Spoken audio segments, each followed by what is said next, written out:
তো guys paracetamol খেয়ে মোটামুটি আমি সুস্থ হয়ে গেছি, কারণ খেলা দেখতে হবে, খেলা ইজ মোর ইম্পর্টেন্ট। কিন্তু এই ভিডিওতে আমার একটা প্রশ্ন আছে ইংল্যান্ড এবং ফ্রান্সের টিমকে।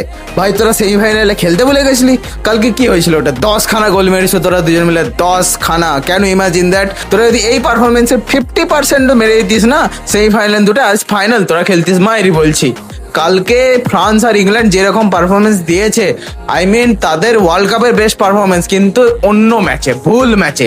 কাম অন ব্রো, একটু তো ঠিকঠাক টাইমিংস রাখ জীবনের সাথে। আর যদি একটু ফাইনালের কথা বলতে চাই তো ভাই আমি পাচ্ছি না, অনেক ক্যালকুলেশন লাগিয়েছি, অফেন্স, ডিফেন্স, মিডফিল্ড, মোটামুটি আমি পাচ্ছি না, আমার মাথা এরর হয়ে গেছে। তোরা নিজেদের মতো বুঝে নে, নিচে কমেন্ট করে যা কে জিতবে। আমার কাছে তো আর্জেন্টিনায় আগে, এবার যদি স্পেন জিতে যায় তাহলে আমি খুব একটা দুঃখিত হব না। মোটামুটি চা, বিড়ি, সিগারেট, মদ, মুদা, চাকনা চুকনি যা লাগবে সব নিয়ে বসে পড়বি, কোনো চাপ নেই। আজকে লাস্ট, এবার কে জিতবে কে হারবে আমাকে জিজ্ঞেস করেছিলেন, নিচে কমেন্ট করে যা।